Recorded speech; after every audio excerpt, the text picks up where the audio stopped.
Dieu répondit, l'islam est que tu attestes qu'il n'y a de Dieu qu'Allah et que Mohammed est le messager d'Allah. Que tu accomplisses la prière, donne l'aumône, la zakat, jeûne le ramadan et fasse le pèlerinage à la demeure si tu peux y arriver. L'homme répond, tu as dit vrai. Ce qui nous étonna. Omar qui répond, Omar qui dit, ce qui nous étonna. Puis il l'interrogea puis il le confirme. Ensuite il dit, informe-moi donc sur la foi, la croyance. Le prophète répond, c'est de croire en Dieu, en ses anges, en ses livres, ses prophètes et au jour dernier, et de croire en la prédestination, en son bien et en son mal. Tu as dit vrai, dit l'homme, et ajouta, informe-moi alors sur l'excellence dans la façon d'être. C'est adorer Dieu comme si tu le voyais. Or, si tu ne le vois pas, lui te voit. Renseigne-moi sur l'heure dernière, répondit l'homme. Celui qui est interrogé sur celle-ci n'en sait pas plus que celui qui interroge. Alors, renseigne-moi sur ces signes avant-coureurs. Lorsque la femme esclave enfantera sa maîtresse, et lorsque tu verras les 20 nu-pieds, sans habit, pauvres bergers, rivaliser dans la hauteur des constructions. Puis l'homme s'en alla. Après un moment, le prophète me dit, « Oh Omar, sais-tu qui posait les questions ?» Omar répond, « Dieu et son envoyé le savent plus. » Et le prophète lui dit, « C'est Jibril, Gabriel, il est venu vous enseigner votre religion. » Rapporté par Muslim. Comme on l'a promis la semaine dernière, on s'était arrêté, Cheikh avait fini. Il y avait 2-3 petits trucs que j'avais pas encore fini de traduire. Ce que veut dire l'attestation de foi. Donc ce qui veut dire l'attestation de la ilaha illallah, personne ou rien dans l'univers ne mérite d'être adoré en dehors d'Allah. Donc de même, rien ne mérite d'être craint en dehors d'Allah. On doit craindre qu'Allah subhanahu wa ta'ala. Pareil pour la demande, on ne doit demander dans nos prières qu'Allah subhanahu wa ta'ala. Et là, l'imam avait fait une parenthèse sur les marabouts, enfin c'est le mot que j'ai trouvé qui s'en rapproche le plus, les marabouts. Les marabouts, en fait, pour les Français, ça ressemble le plus aux saints patrons. En France, il y a des saints patrons, il y a des lieux où il y a les voyageurs, ils ont des saints patrons. C'est des personnes qui pensent, par son intermédiaire, tu te rapproches plus de Dieu. Ben, malheureusement, parmi les musulmans, il y a des personnes qui pensent ça, et c'est justement d'association. Il y a des gens qui peuvent justifier leur pratique en disant on a vu nos parents faire ça, ou encore on croit en Dieu, mais on veut juste se rapprocher plus vers lui à travers eux. Et là, l'imam avait dit la semaine dernière c'est quoi la différence avec Al-Quraysh, les gens de Quraysh qui ont combattu le prophète, c'est ça qu'ils disaient au début, quand ils se prosternaient devant les statues. Ils disaient on croit qu'il y a un Seigneur suprême, mais on pense que ces statues peuvent nous rapprocher un peu plus de lui. Pareil pour les bouddhistes, pareil pour plein de religions, ils pensent la même chose. Ils ont des représentations et ils pensent qu'ils ont des intermédiaires. Et l'imam avait souligné un point, quand l'imam dit « ne craignez personne », ça ne veut pas dire savant, tu peux aller transgresser, tu peux faire ce que tu veux, tu peux frapper qui tu veux, et tu crains personne. Ce qui veut dire, c'est que si tu ne transgresses pas et si tu te comportes bien avec les gens, c'est parce que tu les crains eux, mais c'est parce que tu veux plaire à ton Seigneur.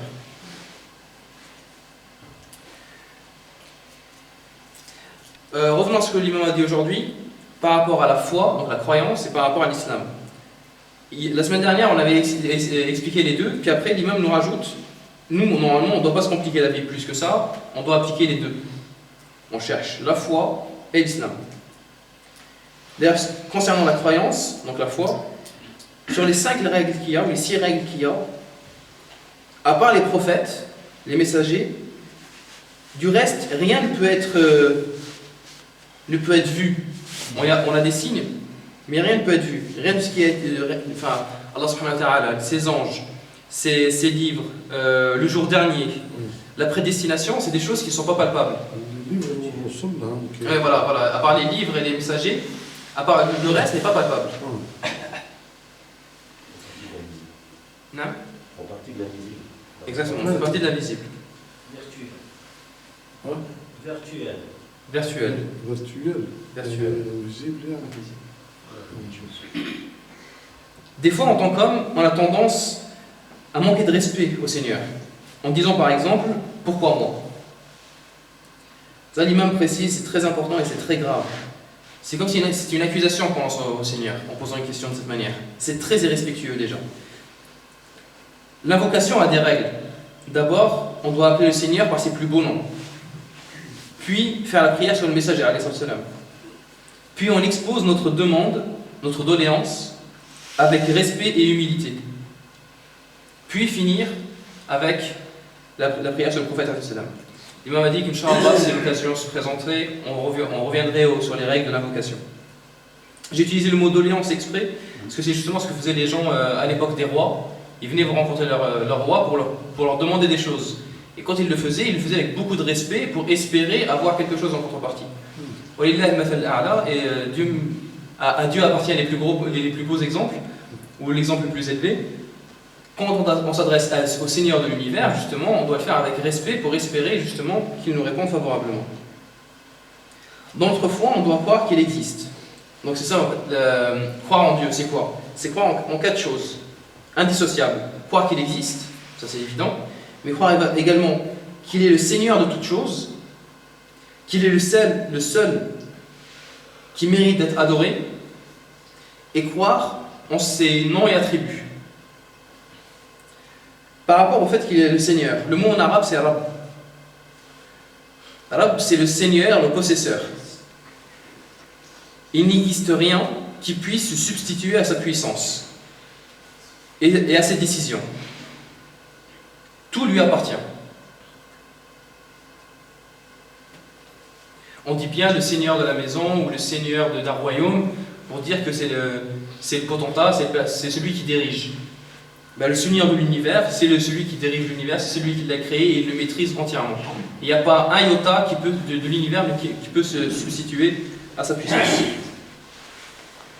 L'imam souligne un point important, l'univers est estimé à 12 milliards d'années-lumière. Pour donner la grandeur de l'univers à peu près. 12 milliards d'années-lumière, comme on a rappelé l'imam. C'est quoi une année-lumière? L'année-lumière, c'est pour mesurer une distance. Le temps que la lumière met pour traverser une distance, en une seconde, elle traverse 300 000 km à la seconde. On multiplie par 60, on a la distance que la lumière parcourt en 1 minute. On multiplie encore par 60, on a la distance qui est parcourue en 1 heure. On multiplie encore par 24, on a la distance qui est parcourue en 1 journée. Puis par 30, et enfin par 12. Et là, on a une année-lumière. Donc c'est des chiffres astronomiques. Et l'univers est estimé à 12 milliards d'années-lumière. Donc vous voyez la grandeur de l'univers. Et malgré cette grandeur, Allah subhanahu wa ta'ala ne s'est pas adressé aux étoiles, ne s'est pas adressé aux galaxies, ne s'est pas adressé aux trous noirs. Il s'est adressé à qui? À l'être humain. Il nous a fait cette ainsi honneur. رغم هذا الشرح كله ويعلم كل جزئية عن كل أحد في حينها وما تسقط من ورقة إلا يعلمها ولا حبة في ظلمات الأرض ولا رطب ولا يابس إلا في كتاب الله. تسمع سمعنا. Je vais le traduire. أسمع الترجمة أنت تجاوب.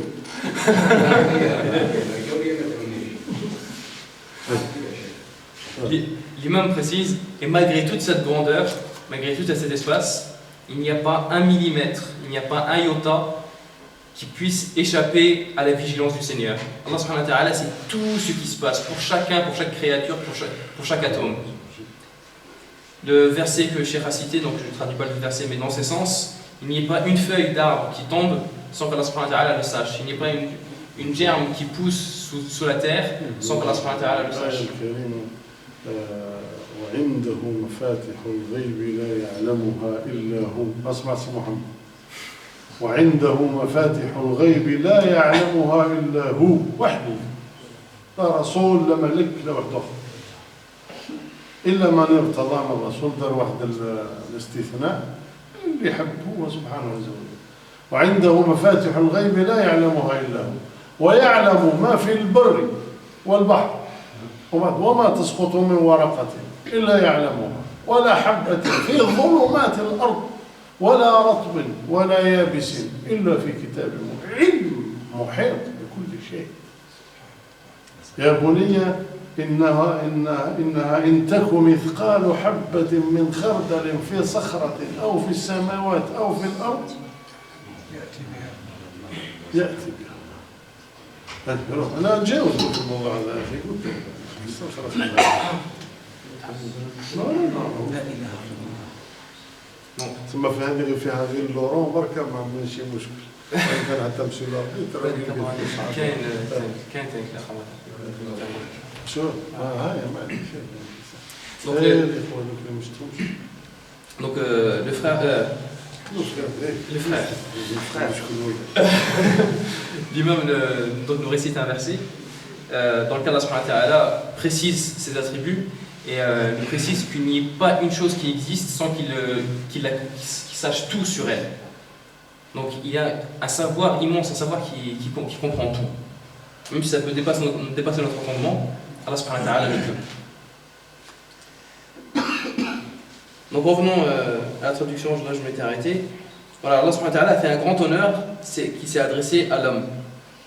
Et il lui a donné autorité sur toute chose. Malgré tout ce qu'il a créé dans l'univers, malgré la grandeur de tout ce qui existe, rien qu'on compare la Terre sur laquelle l'homme vit par rapport au Soleil déjà, rien que dans notre système solaire, sans comparer à la galaxie, la Voie lactée, etc. Et Allah subhanahu wa ta'ala a quand même donné autorité à l'homme sur l'univers. Venons au sujet de Ilah, donc digne d'adoration. Ça aussi, ça fait partie de la croyance, donc c'est le troisième pilier.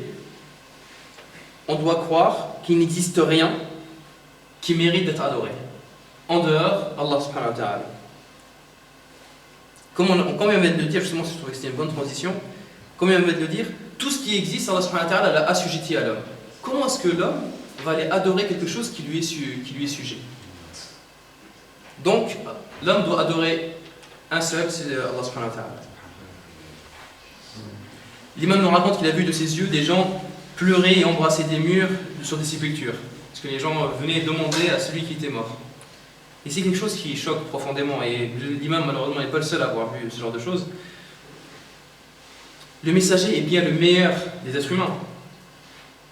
S'il y avait un être humain à adorer, ça aurait été lui. Et malgré ça, il nous est interdit de l'adorer. Alors comment est-ce qu'on peut se tourner vers quelqu'un d'autre? Ça ne colle pas dans l'esprit, il y a un problème. Allah subhanahu wa ta'ala fait dire aux messagers, comme on a parlé des autres religions, par rapport à la religion chrétienne, il fait dire aux messagers, si Allah subhanahu wa ta'ala avait eu un enfant, le messager Mohammed alayhi salam aurait été le premier à l'adorer et aurait été le plus appliqué dans son adoration. Après, l'imam a abordé la question des awliya, et je ne connais pas la traduction du mot awliya. Les proches. Les proches. Qui sont proches d'Allah. Donc, les applicateurs, les awliya. En tout cas, dans le sens que j'ai compris, j'ai trouvé les loyaux. Parce que c'est une question de loyauté. Il a dit, voilà, si je choisis que Salim, enfin, comme il a dit tout à l'heure, si Salim, je choisis comme Wali, ça veut dire que je suis avec lui et je le défends. C'est pour ça que j'ai trouvé que c'est le mot loyauté.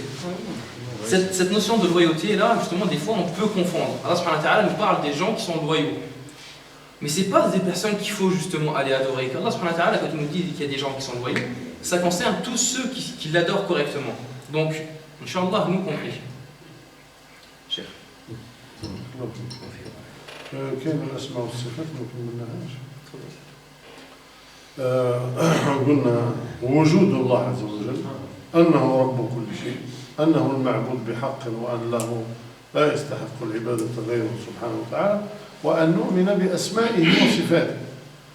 نؤمن بأسمائه وصفاته. والأسماء أخوانا ماشي كما هذيك ونلقاوها قائمة مكتوبة كذا اسماء الله الحسنى.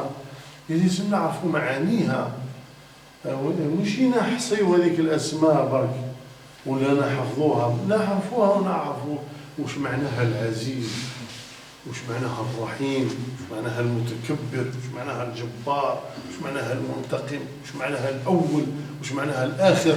هذه كلها أسماء عندها أبعاد، عندها أبعاد وصفات، فيها أسماء وصفات وصفات. فنحن نؤمن أن أسماء الله وصفات الله فوق صفات البشر والمخلوقين أبدا، وأن صفات المخلوقين لا تداني صفات الله وأسماءه أبدا على الإطلاق. نقدر نقول كاين بشر رحيم، لكن أنت تقدر تتصور أنه رحمة فلان كرحمة رب العالمين؟ مستحيل، لا مجال للمقارنة أصلا.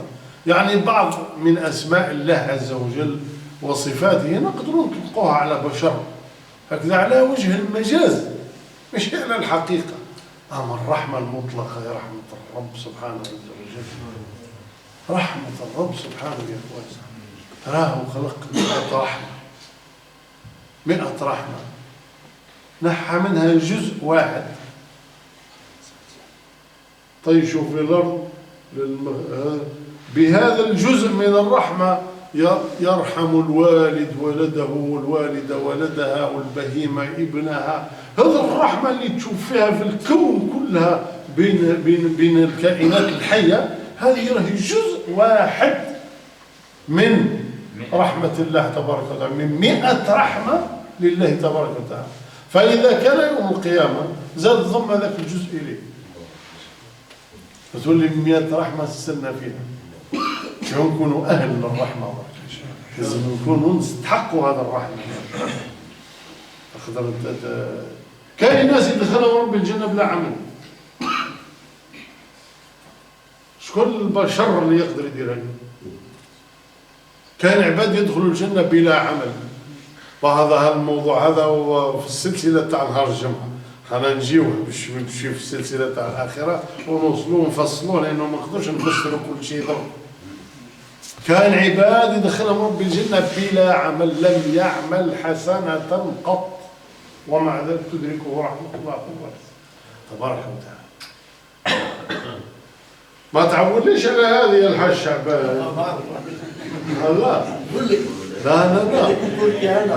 هذه نصوص، هذه حوايج هذه دارها لنا رب العالمين وبينها لنا النبي صلى الله عليه وسلم باش ما نيأسوش من رحمة ربي. ماش قال الامور مخدومه والماتش مبيوع ربي. لا يا اخوان، اللي يدير هكذا يعاملوا ربي بالعكس. نعم انت اخدم، والشيء اللي ما ادركتوش بالخدمه اي كاينه رحمه ربي موجوده، اما انت اخدم الشيء اللي مطلوب منك. يا اخي اللي كل الناس عندها الحق في الشوماج، يا اخي ماشي هكذا. لازم كاين وقت معين، عمل معين، سنوات معينه باش يدي الشوماج. كيف ولله المثل الاعلى. لازم خدمه معينه كي يعرف ربي انك صادق وقاصد فعلا وتريد رضاه. اللي ما دركتوش بالعمل تاعك يكمله لك من عنده برحمته. ماشي. فهذه اسماء الله وصفاته، ما نقدروش نشرحوها لك. نحن نضربوا في مثل بالرحمه. تقدر يكون بشر رحيم. أنا نروح لأخي السعيد، ما غلط معاه، ونروح غدوة من ذاك نقول له يا أخي السعيد غلطت معاك اسمح لي. بعد سمانة نزيد نديرها معاه كحلة. فوت عليه يومين ونروح عنده ونقول له يا أخي السعيد اسمح لي، ويا كبر فيها ويسمح لي. بعد شهر نزيد ندير معاه بتيزا هي، ونروح بعدها ونقول له يا أخي السعيد اسمح لي. ممكن يسمح لي، فالرابعة يقول لي يا أخي. صح ولا لا؟ هكذا ولا لا؟ الرابعة يقول لي يا أخويا الواحد سطيري بالتصرفات تاعك. صح ولا لا؟ وممكن نروح هذايا في العيد، ممكن نروح نطلبه هو سلف لي 100 €. لا، ما يسلف لي، اعطيه لي 100 € انا محتاج ومانيش خدام هاك.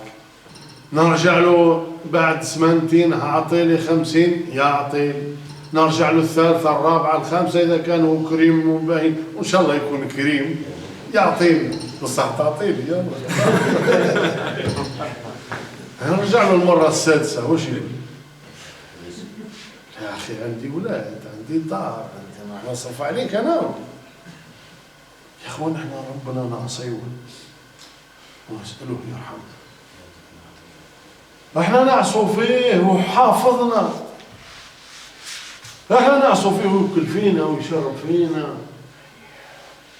راك تدير ساعات اخرين تدير معصية وتمشي الأمر عظيم مهم تلقى ربي مسهله لك حتى تحب تدفل على روحك، تحب تسبر الراس تاع روحك، تحب تحير في روحك كيفاش تتصرف انت هكذا مع ربي وشو رب العالمين كيفاش تتصرف معك. لا يمل حتى تمل. والله لا يمل حتى تمل. يا اخوان في حديث صحيح رواه في الصحيحين النبي صلى الله عليه وسلم يقول أذنب عبدي ذنبا فعلم أذنب عبدي ذنبا فقال يا رب اغفر لي، فقال الله أذنب عبدي ذنبا فعلم أن له ربا يغفر الذنب ويأخذ بالذنب قد غفرت لعبدي. قال ثم عاد فأذنب فقال رب اغفر لي، فقال الله تعالى أذنب عبدي ذنبا فعلم أن له ربا يغفر الذنب ويأخذ بالذنب قد غفرت لعبدي.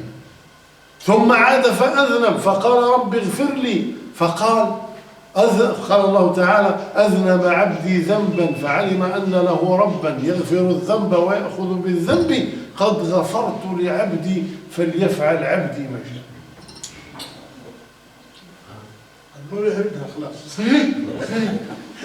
قال له افعل ما تشاء، انه غلط وسمح له وغلط وسمح له وغلط. واحد جاء النبي صلى الله عليه وسلم قال له يا رسول الله، قال له اني رجل مقراف للذنوب، يعني ندير الذنوب تروصميل يعني ندير ذنوب بزاف خلاص، مقراف للذنوب، اقترف يعني دار، والمقراف صيغه مبالغه يعني راهو يدير بزاف خلاص. قال له ربي غفور، قال له راني ما نحشمش، قال له ربي غفور رحيم، قال له فتب، قال له فتب، قال له في الثالثه قال له نكثر بزاف، قال له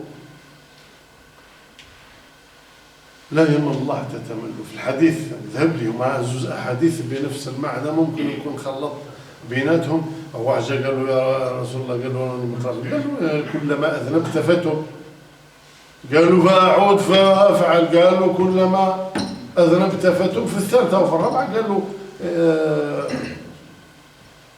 لا يمل الله تتمل.